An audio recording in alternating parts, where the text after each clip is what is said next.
सबसे पहले आपको बता देते हैं कि सीएम योगी आज 2 दिनों के मध्य प्रदेश के दौरे पर रहने वाले हैं और सीएम योगी आज और कल 2 दिनों तक मध्य प्रदेश में चुनाव प्रचार करेंगे। मुख्यमंत्री योगी आदित्यनाथ आज पन्ना, पृथ्वीपुर, उदयपुरा और नरसिंहपुर विधानसभा के चुनाव प्रचार करने के साथ पार्टी प्रत्याशियों के समर्थन में जनसभा को भी संबोधित करेंगे। इससे पहले सीएम योगी राजस्थान और छत्तीसगढ़ में विधानसभा चुनाव के लिए बीजेपी प्रत्याशियों के पक्ष में प्रचार कर चुके हैं।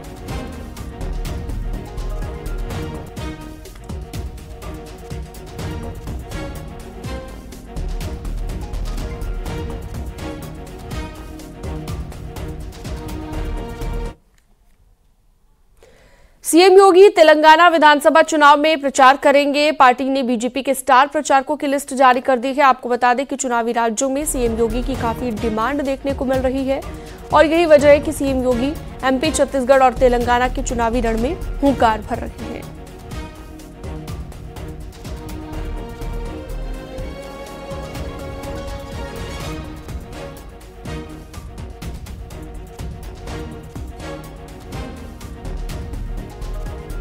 बीजेपी में मंथन का दौर चल रहा है। नए नए समीकरण तैयार किए जा रहे हैं और उन चेहरों को मंत्रिमंडल में शामिल करने की तैयारी है जो पिछड़े वर्ग से आते हैं। यानी कि बीजेपी की सियासी एक्सरसाइज उस दिशा में हो रही है ताकि नए चेहरों को टीम योगी में शामिल कर ओबीसी वोट बैंक पर पकड़ बनाई जा सके।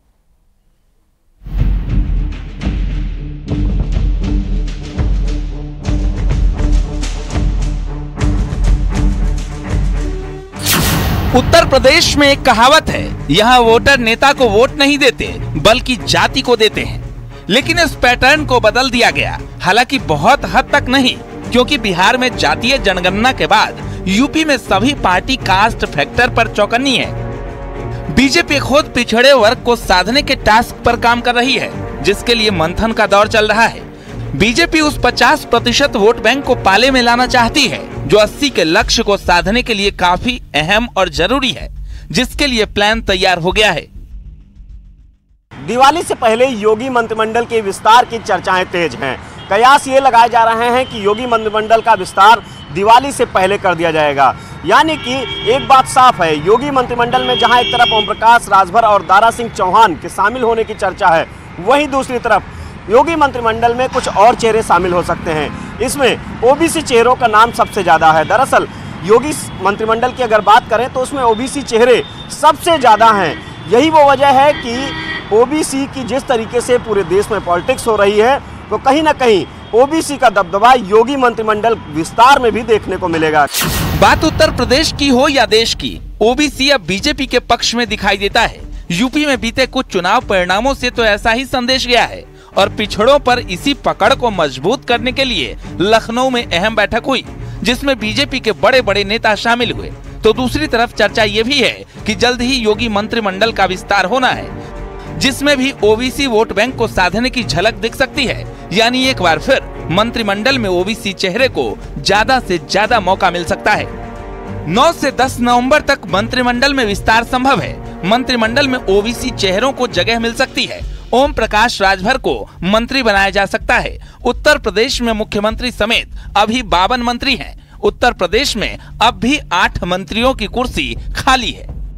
यानी दिवाली से पहले 8 मंत्रियों को मंत्रिमंडल में जगह मिल सकती है, जिसमें कास्ट फैक्टर भी अहम होने वाला है। और जो मंत्रिमंडल विस्तार है वो भी एक इसी तैयारियों का हिस्सा है।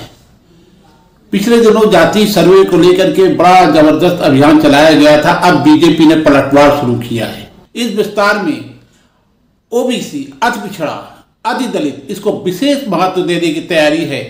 चर्चा ये भी है कि ओम प्रकाश राजभर, दारा सिंह और अन्य तमाम दलित नेताओं के चेहरे सामने आएंगे।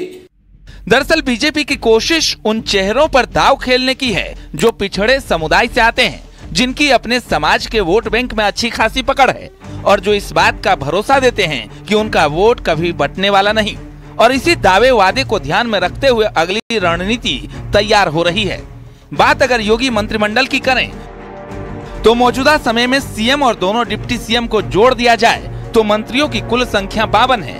इसमें सबसे ज्यादा ओबीसी समाज के कुल 22 मंत्री हैं। अलग अलग देखें तो कुल 18 कैबिनेट मंत्रियों में 8 ओबीसी से हैं, जबकि 14 स्वतंत्र प्रभार के राज्य मंत्रियों में 5 ओबीसी से हैं, तो वहीं 20 राज्य मंत्रियों में 9 ओबीसी समाज से हैं।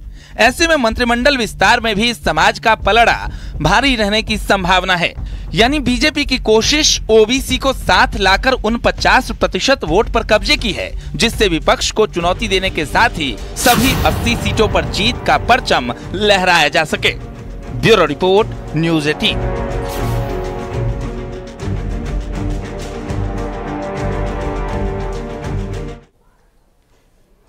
कांग्रेस के प्रदेश अध्यक्ष अजय राय से जुड़ी बड़ी खबर आ रही है। इलाहाबाद हाईकोर्ट ने अजय राय पर गैंगस्टर मामले को लेकर बड़ा फैसला किया है और आपको ये भी बता दें कि अजय राय के खिलाफ 2007 में एफआईआर दर्ज होने के बाद गैंगस्टर की धारा उन पर लगाई गई थी। अजय राय ने इस केस के निचली अदालत में चल रही आपराधिक कार्रवाई को चुनौती दी है।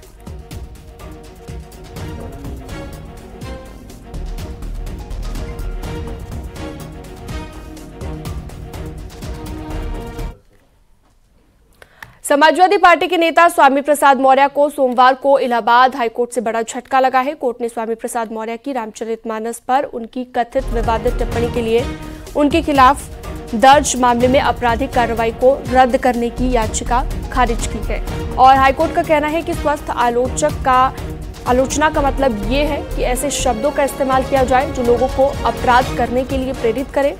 हाईकोर्ट ने सपा नेता स्वामी प्रसाद मौर्य को आदेश में नसीहत देते हुए कहा कि रामचरितमानस की चौपाइयों को सही संदर्भ में समझना जरूरी है। स्वामी प्रसाद मौर्य की याचिका खारिज करने का ये मामला है और हाईकोर्ट ने ये नसीहत दी है।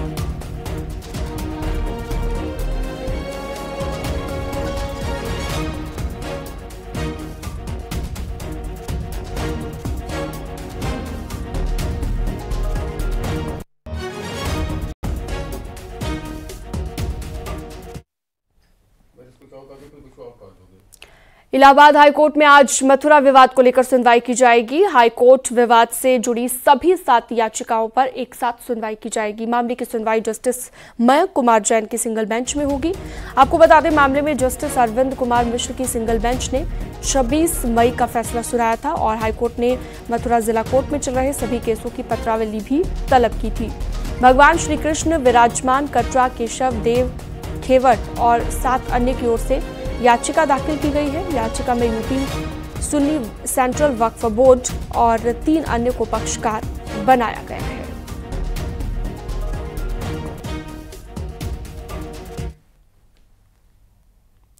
एल्विश यादव केस से जुड़ी एक बड़ी खबर आ रही है। थाना 49 में दर्ज मुकदमे की जांच को थाना 20 कोतवाली में ट्रांसफर कर दिया गया है। आपको बता दें कि 6 लोगों के खिलाफ ये मामला दर्ज हुआ था और अब जो है लगातार इस मामले को लेकर बड़े खुलासे हो रखे हैं। इस बीच अब केस को दूसरी थाना कोतवाली में ट्रांसफर कर दिया गया है।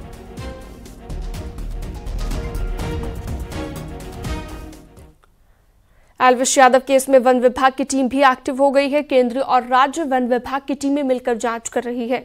जांच के लिए वन विभाग ने स्टेट और सेंट्रल कमेटी गठित की है। वहीं नोएडा पुलिस जल्द ही आरोपी राहुल यादव को कस्टडी में लेने की तैयारी कर रही है। मुख्य आरोपी राहुल की कस्टडी में लिए जाने के बाद नोएडा वन विभाग भी राहुल से पूछताछ करेगा। जिस तरह से एल्विश यादव का नाम इस मामले में आया, उसके बाद वन विभाग और नोएडा पुलिस आरोपी राहुल और एल्विश यादव के कनेक्शन को खंगाल रही है। साथ ही छापेमारी के दौरान जो सांप का जहर बरामद हुआ उसे लैब में भेजा गया है ताकि पता लगाया जा सके कि ये किस सांप का जहर है। साथ ही सभी 9 सांपों का भी मेडिकल परीक्षण कराने के आदेश दिए गए। चीफ वेटनरी ऑफिसर की देखरेख में सांपों का मेडिकल परीक्षण होगा और अगर इस मामले के तार किसी दूसरे राज्य से जुड़ते हैं तो केंद्रीय विभाग इसकी जांच करेगा।